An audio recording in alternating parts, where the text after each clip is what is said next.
దేశంలోని సిక్కు మతానికి చెందిన ప్రముఖులకు ప్రధాని నరేంద్ర మోడీ శుక్రవారం ఆతిథ్యం ఇచ్చారు. ఢిల్లీలోని తన అధికారిక నివాసం సివిన్ లోక్ కళ్యాణ్ మార్గ్లో మోదీ సిక్కు నేతల ప్రతినిధి బృందంతో సమావేశమయ్యారు. సిక్కుల పట్ల మోడీకి ఉన్న ప్రేమ మాకు చాలా స్పష్టతను తెచ్చిపెట్టిందని ఢిల్లీ గురుద్వారా కమిటీ అధ్యక్షుడు హర్మిత్ సింగ్ కల్కా అన్నారు.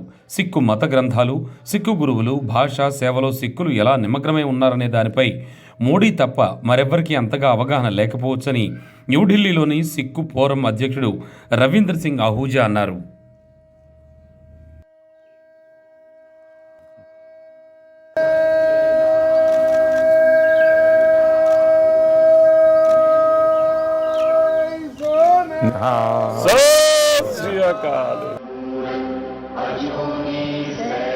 आप लोगों के बीच में रह करके जो मैं सीखा हूँ, जो गुरु महाराजों ने सीख दी है, सब तो नहीं कर पाता हूँ, लेकिन जितना कर पाता हूँ उसी से मुझे आशीर्वाद मिलते हैं और मैं और ज़्यादा करने का मन करता है। ढंग से रखना है, कुछ रहना सब कुछ नीचे छूना नहीं चाहिए, कुछ भी नीचे नहीं छूना चाहिए।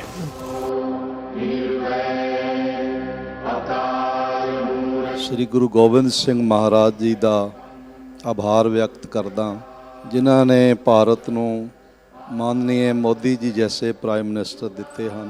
क्या पहले हमारे देश के माननीय प्राइम मिनिस्टर जी हैं जिन्होंने साहिबजादों के सम्मान को हर हृदय तक पहुंचाने का एक सफल प्रयास किया है।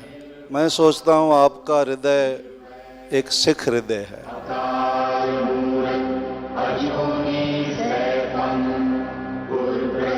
में अमृतसर में आपको मिले थे जी, और उसके बाद आज मिले। कितना साल हो गया जी।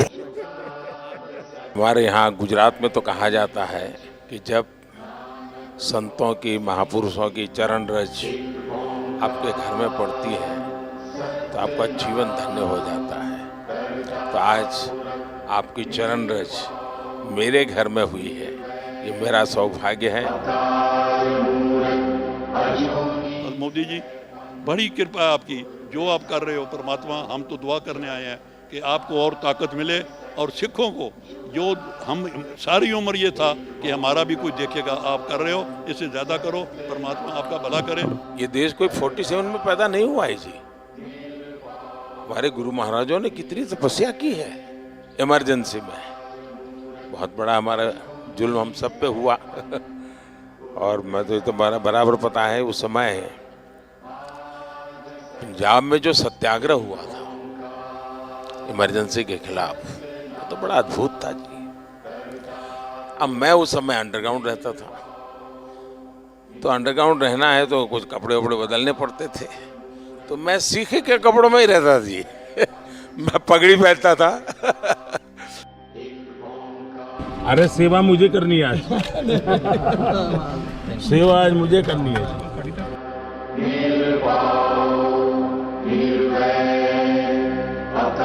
अब मुझे बताइए साहब, कोरोना में ये आप ही लोग हैं जिनको ऑक्सीजन का लंगर लगाने का मन कर गया।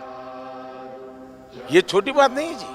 अब मुझे बताइए, अफगानिस्तान से इतना अभी भी हमारा कोई वहाँ हवाई जहाज जाना आना शुरू नहीं हुआ है, लेकिन गुरु ग्रंथ साहब सम्मान से वापस आना चाहिए। तो हमने उस व्यवस्था की, दुनिया के देशों से बात की, यहाँ तक लाने के लिए स्पेशल प्लेन का प्रबंध किया। और मैंने मेरे मंत्रियों को माना कि भाई देखिए, मैं मानता हूँ ये मेरे लिए सेवा का बहुत बड़ा अवसर है, आप जाइए।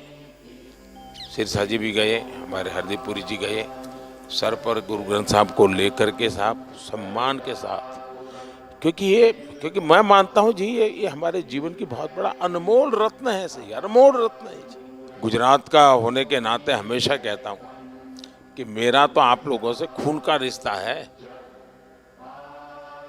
क्योंकि गुरु गोविंद सिंह जी के जो पहले पंच प्यारे थे उसमें एक मेरे गुजरात का द्वारिका का था जी। गुरु नानक देव जी के जीवन में साहब उन्होंने जीवन की साधना का सबसे ज़्यादा समय जहाँ बिताया, वो स्थान हमारे पास न हो। एक 6 किलोमीटर दूर समझौता करके हम नहीं ला सके था। मैंने भी डिप्लोमेटिक चैनल शुरू की, कम से कम क्योंकि दूरबीन से साहब सब लोग, मैं भी दूरबीन से देखता था पहले जब पंजाब में रहता था मैं भी दूरबीन से दर्शन करता था जी।